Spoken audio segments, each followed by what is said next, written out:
Quiero decirles que esto es un doble reto, ¿no? Hablar de estos temas jurídicos tan importantes, no solamente para nuestros países y las personas que nos estamos dedicando al derecho, sino el doble esfuerzo es en la capacidad de síntesis, y creo que cada uno de los ponentes han logrado hacer una capacidad de síntesis muy importante, muy concreta, ¿no? Yendo directamente a los puntos que nos interesa discutir el día de hoy en esta mesa. Le agradezco mucho a Pablo, gracias por estar aquí en México, bienvenido, y ha sido realmente muy interesante todo lo que nos has compartido el día de hoy. Y vamos a continuar con nuestro siguiente ponente, con Ricardo Perona, que nos visita de Italia. Si gustas ir pasando, bienvenido, welcome to Mexico City.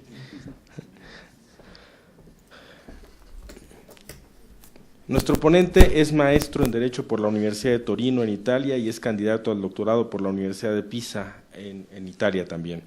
El día de hoy la exposición que trae con nosotros es la nada desmesurada, pues, ¿cómo mencionar? Yo creo que esta traducción que vamos a hacer, espero que sea la real, dice, el nada desmesurado, sin ruina de la Antígona y la pluralidad de los derechos constitucionales. Bienvenido, bienvenido a México. Buenas tardes a todos. Me siento honrado de poder hablar frente a este público, lo digo sin retórica. Me veo desafortunadamente obligado a leer un texto, ya que no podría hablar improvisando adecuadamente en español. Lo siento y agradezco al doctor Mattia Lenzi por la traducción de mi presentación. El tema que he tratado en mi ponencia puede parecer, de hecho, bastante peculiar. Se trata de la tragedia de Sófocles Antígona, que ya fue citada hoy, y es un texto desde siempre clave para la filosofía del derecho, que creo que puede decir muchas cosas relevantes también para nuestros estudios stricto sensu jurídicos y para los argumentos con los que debatimos en este congreso. La historia que nos cuenta Sófocles es la que podríamos definir a través de nuestras categorías un trágico debate de justicia constitucional sobre la razonabilidad o la arbitrariedad de una norma. El legislador ha establecido que a las familias de terroristas enemigos del Estado deban ser negados algunos derechos fundamentales y un individuo recurre impugnando la ley. Hoy en día concebiríamos la cuestión más o menos en estos términos. En Sófocles el legislador es el rey de Tebas Creonte, el enemigo del Estado es Polinices, muerto combatiendo contra la ciudad, el derecho que queda negado a su familia y a él es la posibilidad de enterrar su cuerpo. No tenemos recurrente porque no tenemos tribunal, pero tenemos Antígona, la hermana de Polinices, que viola el edicto, pues la pietas familiar le obliga a enterrar a su hermano. Y finalmente, en lugar del proceso, encontramos diálogos muy amplios en los cuales las diferentes razones y perspectivas de ambas partes chocan delante del tribunal del espectador y hoy del lector. Vamos a ver estas razones y perspectivas que resultan ser precisamente paradigmas en conflicto. El argumento fundamental de Creonte es lo típico de los legisladores. La apelación a su propia libertad de apreciación en legislar, pero una discrecionalidad positivista que no quiere decir arbitrariedad, sino poder y deber de lo servir lo mejor posible al bien público y proteger la ciudad. En el siglo XIII, Laurentius Hispanus refirió al Papa legislador Inocencio III un lema de Juvenal, sit prorogatione voluntas. Aquí podríamos decir que la libre voluntas de Creonte no quiere estar pro ratione en el sentido de valer en lugar de la racionalidad, sino en el sentido de ponerse a favor de la razón que él mismo es llamado a defender, o sea, la razón de Estado. Sin embargo, perseguir este objetivo hasta el final quiere decir combatir incondicionalmente al enemigo del Estado. A este no se puede tributar ningún honor y mucho menos una sepultura igual a la que en cambio justamente se tributa a quien ha muerto combatiendo por la patria. La posición de Antígona es en cambio opuesta. no positivista sino naturalista, no racionalista sino sentimentalista y sobre todo no monista sino pluralista. A la voluntad positivista, la joven opone la fidelidad al derecho natural, transmitido por la tradición y reflejado en su conciencia. El frío silogismo del soberano en diamantina defensa de la razón de Estado no puede ser aceptado por quien ha nacido no para compartir el odio sino el amor. Antígona, fíjense, no quiere negar legitimidad a la razón que persigue el rey, sino considera que se tenga que poner al lado de esta un segundo propósito, o sea, la tutela de la pietas familiar. No puede aceptar, en otros términos, que, así como es para Creonte, entre dos príncipes competidores, uno y solo uno tenga necesariamente que prevalecer para evitar contradicciones. A lo largo de los siglos, los intérpretes han intentado dividir las razones y los agravios entre los dos personajes.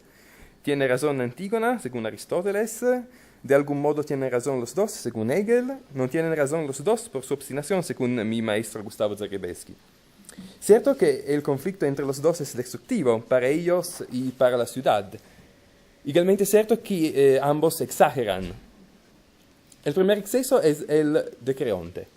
El rey personifica el homo faber, caracterizado por una grandeza tan excepcional que es ambivalente, como sugiere el célebre adjetivo deinos, maravilloso y terrible, del primer Estásimo. Para quien está tan en la cima, el límite entre grandeza y exceso es evanescente. Pero, por otro lado, nada desmesurado viene sin ruinosa ceguera a la vida de los mortales, desde los versos 603 y 614. Cada exageración o desequilibrio, en efecto, lleva a una reacción igualmente desequilibrada de sentido opuesto. En la tragedia es Antígona la que la encarna, y no es por casualidad que a la acusación de demencia por parte de Creonte ella replica sí, tal vez, pero es a un loco a quien doy cuenta de mi locura. En breve, el equilibrio siempre precario de la ciudad no debería haberse roto. Este es esencialmente el reproche que Hemón, hijo del rey, hace a su padre, invitándole a remediar, a no condenar a Antígona a abrogar su edicto. Si el rey será razonable, no provocará reacciones irrazonables. Y la razonabilidad, la phronesis, con la que se cierra la tragedia, significa, en el fondo, no considerar unilateralmente un solo principio, la razón de Estado, por ejemplo, pero no necesariamente, cuando el derecho natural, o se diría hoy el contexto constitucional, sugieran otros intereses para no olvidar. Aquí se habla precisamente, yo creo, la lección para el derecho constitucional de nuestro tiempo, en particular por lo que concierne a las notorias cuestiones del pluralismo de los derechos constitucionales y del empleo del canon de razonabilidad o de proporcionalidad en el control de constitucionalidad. Frente a la constitución pluralista, el legislador, Creonte, es libre en su propia discrecionalidad, pero no puede exagerar en perseguir una ratio hasta el excesivo sacrificio de otras. En efecto, los principios son muchos, y la necesaria racionalidad del legislador tiene que declinarse ante todo como razonabilidad y prudencia. Viceversa, se determina un desequilibrio que a su vez está en el origen de otro desequilibrio. Así se puede considerar bien mirado la impugnación de una norma y por si acaso su anulación por vía judicial. Este proceso, fíjense, nunca es pacífico y sereno, sino una dura reacción del ordenamiento, así como se podría decir, no es pacífica y serena la intervención de la policía en una situación de desorden. En esta perspectiva, creo verdaderamente que Antígona tiene mucho que decir a nosotros los constitucionalistas. La tragedia nos hace entender lo que subyace a conceptos que utilizamos todos los días y que llamamos, según los casos, principio de proporcionalidad, balanceo de los intereses, etc. If I have some more time, may I... You have 3 more minutes. Excellent. Very little integration. Sorry for the change of languages.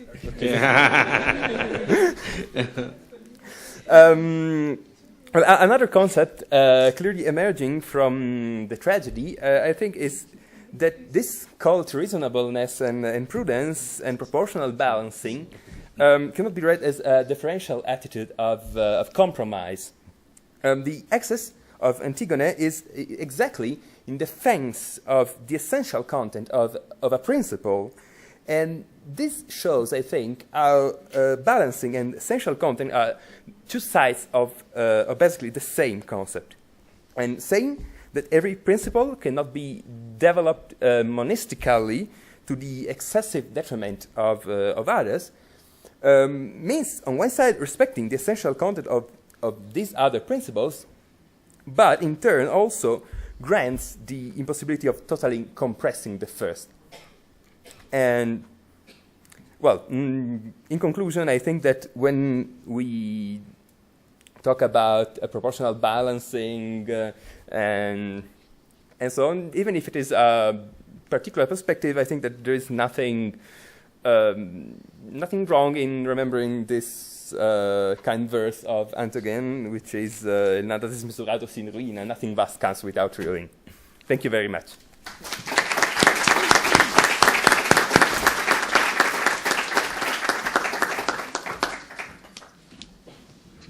Muchas gracias, Ricardo, ¿no? Por esta conferencia. I think you understand.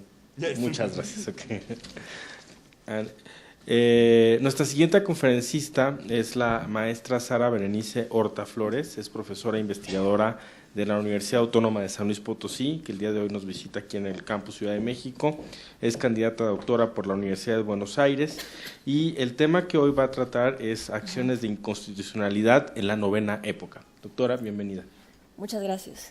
Pues muy buenas tardes, es un gusto estar con ustedes y me va a ayudar. Muchas gracias. El tema se inserta dentro del control concentrado de constitucionalidad, en específico en la acción de inconstitucionalidad. Ya sabemos que una acción de inconstitucionalidad se promueve cuando se supone que una norma es contraria a la Constitución por cuestiones de fondo o por cuestiones de forma. Entonces, este subtema es dentro de las cuestiones de forma, que son las violaciones al procedimiento legislativo mexicano. Es decir, mi tema de estudio fueron las violaciones al procedimiento legislativo en México, pero para poder estudiarlos recurrí a la Corte porque es un observador calificado. Si yo quería estudiar las violaciones al procedimiento legislativo en todo México, me iba a dispersar. Así que lo que les voy a mostrar a ustedes es un estudio empírico que abarca 16 años de existencia de las acciones de inconstitucionalidad y bueno, en este tema de las violaciones al procedimiento legislativo. ¿Por qué? Porque al estudiar el Poder Legislativo me encontré con algunas cosas interesantes, bueno, a mí me interesaron, que contarles de la Suprema Corte de Justicia. Y esto en 10 minutos, así que disculpen ustedes si no me detengo en algunos detalles, me voy a ir a los datos concretos. Bueno, se estudia la función legislativa, el periodo de estudio es de 1995 a 2011 y ya les dije que los instrumentos de estudio son las sentencias de acciones de inconstitucionalidad disponibles. La cuestión teórica, simplemente para decirlo, yo califiqué las violaciones al procedimiento legislativo en México basándome en el principio democrático, qué violaciones afectaban al principio democrático y se hizo un ejercicio de abstracción para dividirlo en 3.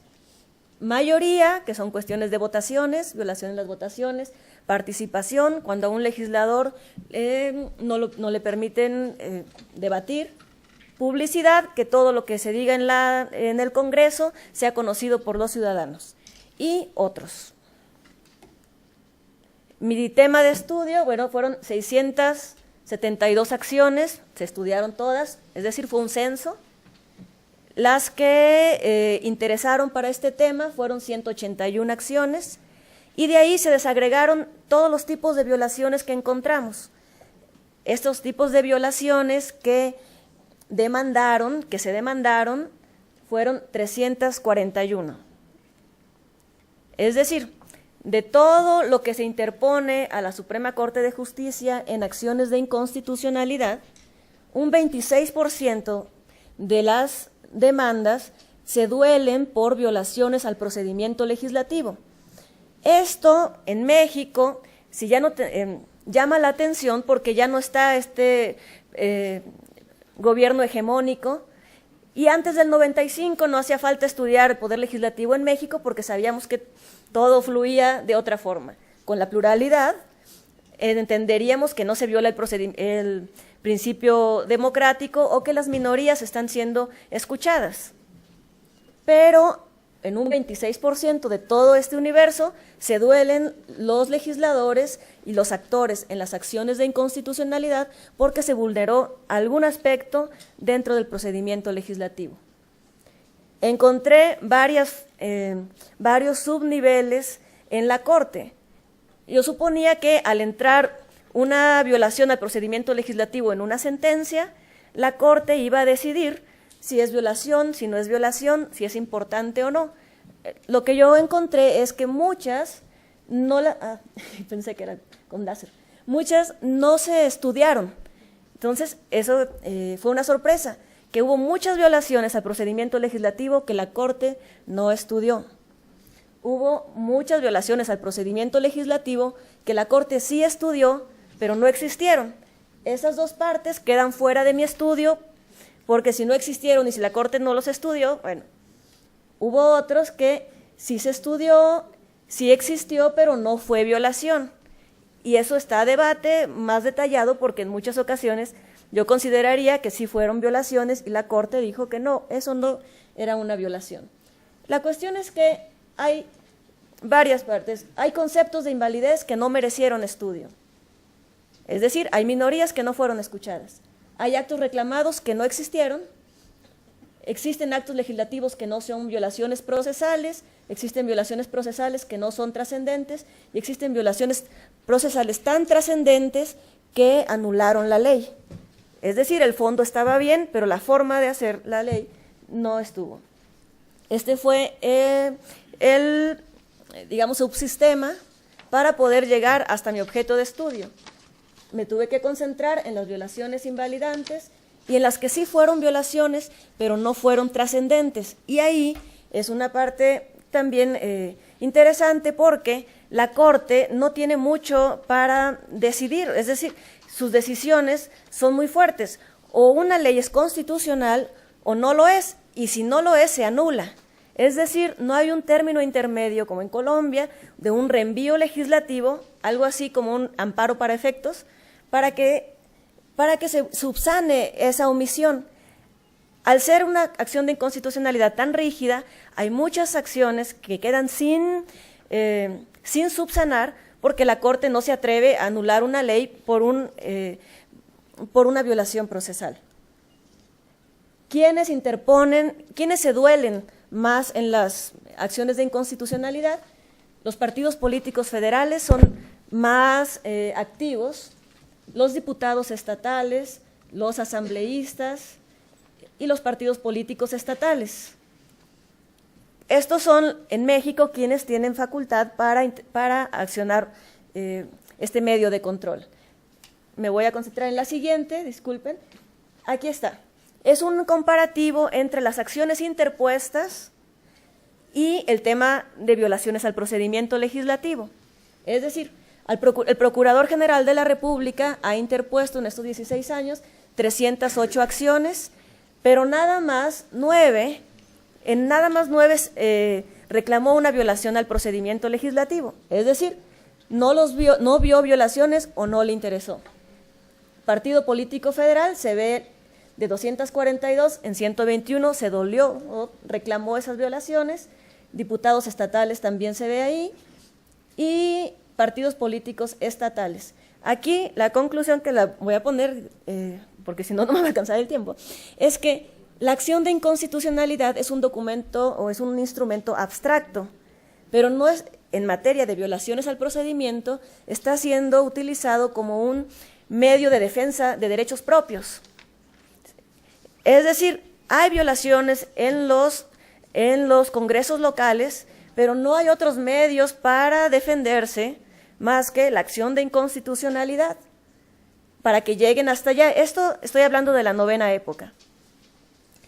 Entonces, ahí está siendo desvirtuada la acción de inconstitucionalidad simplemente porque hay, a lo mejor, tal vez por la opacidad del legislativo, pero los que más accionan son, sí, ya, vamos a ver. Bueno, este es un desarrollo progresivo de las acciones de inconstitucionalidad y cómo este 26% ha ido fluyendo.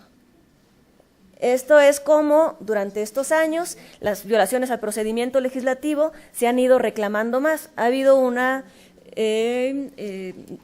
pues costumbre de reclamar más ese tipo de violaciones procesales. ¿De quién se quejan más? Se quejan más del PRI en un 64%, las minorías, después del PAN en un 30% y del PRD en una menor cantidad. ¿De qué es de lo que más se quejan? Bueno, del principio de participación, y tiene mucho que ver con que muchas veces se aprueban leyes de urgente y obvia resolución por una mayoría y dejan a las minorías sin poder participar. Eso, entre otros detalles, por supuesto. Pero esos son en lo que más se quejan los accionantes, en participación. Y bueno, esto no me voy a poder detener, le voy a demostrar lo último. Ya. Lo que no se estudió, el 19% de lo que entró a la Corte no lo estudió. ¿Por qué? Porque dijo que si es una violación que la aprobó el Pleno, queda subsanada. Eso nos sitúa casi en un estado legislativo de derecho, donde lo que decía el legislador era ley y estaba bien. Es decir, no es aceptable que la Corte diga que si cualquier violación procesal se subsana si el Pleno lo aprueba. Pero así estuvo, así que el 19% no fue ni siquiera estudiado. El 26% lo que no existió. Es decir, aquí pasó mucho de que las minorías le pidieron al Congreso que les dieran las copias certificadas para poder demandar, pero nunca se las dieron. Cuando van a la Corte pide el informe y el Congreso da todos los elementos a la Corte, y muchas veces, por falta de información, las minorías reclamaron cosas que no eran ciertas, o otras también por ignorancia, en fin. El 32% no fue violación para la Corte, y eso está a discusión. El 15% fueron violaciones, no fueron invalidantes. La Corte no se atrevió a decir que eran lo suficientemente invalidantes como para anular una ley, y el 8% tuvieron la trascendencia tan importante como para anular una ley por un vicio procesal. Y ya me pasé un poquito. Muchas gracias.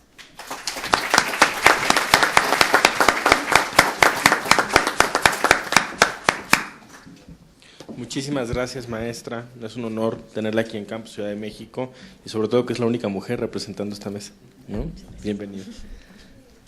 A continuación vamos a presentar a un jurista muy destacado. Es el doctor Enrique Carpizo, de aquí de la Ciudad de México.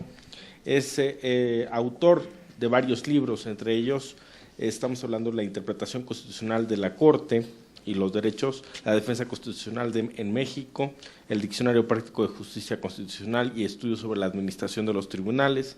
Actualmente es profesor de amparo, es titular de la materia en la Facultad de Derecho de la Universidad Nacional Autónoma de México, forma parte del Instituto de Investigaciones Jurídicas de la UNAM, ha colaborado también en la Suprema Corte de Justicia de la Nación y actualmente es asesor defensor en materia de reconocimiento y protección de los derechos humanos. Bienvenido, doctor Carpizo. Muchas gracias. Muy buenas tardes. Antes que nada, quiero hacer un extenso agradecimiento a la Asociación Mundial de Justicia Constitucional, en particular a Andrés Velandia, pues por la confianza depositada a su servidor y a don Vicente Fernández para organizar este congreso en honor al doctor Jorge Carpizo, quien hubiera estado sumamente agradecido con este elogio que se le hace post-mortem. Yo esta tarde voy a reflexionar con ustedes una temática que ha sido muy tocada por varias de las mesas de este congreso, principalmente aquella que tiene que ver con la existencia del control de convencionalidad que, según la clasificación de don Sergio García Ramírez, se divide entre control de constitucionalidad interno y control de constitucionalidad externo, restringiendo la actividad de controlar los actos o omisiones emanadas del Estado al tenor de la Convención por parte de la Corte Interamericana al concepto de control de convencionalidad externo y al que deben de hacer los órganos internos de cada Estado denominado control de convencionalidad interno. Ahora, mi pregunta es la siguiente: ¿existe el control de convencionalidad interno? La respuesta, a mi modo de ver las cosas, es no, por una sencilla razón. Los tratados internacionales, al menos en México, cuando son celebrados y ratificados por las instancias gubernamentales, pasan a formar parte del derecho constitucional. Y entonces, lo único que existe es derechos de fuente internacional frente a los derechos de fuente nacional. Entonces, cuando un juez interno analiza un acto, ley u omisión al tenor de un derecho de fuente internacional, ¿qué hace? ¿Control convencional o control constitucional? Simple control constitucional. Ahora, muchos han hablado de que al parecer estamos transitando del principio de supremacía constitucional al principio de supremacía convencional. Yo creo que no. Muchos están hablando de pasar de un Estado constitucional de derecho a un Estado convencional de derecho. Yo creo que tampoco. Por varias razones y muy simples. La primera, el principio de supremacía constitucional no ha perdido vigor, se ha relativizado. ¿Por qué? Porque ha compartido su nivel con tratados internacionales.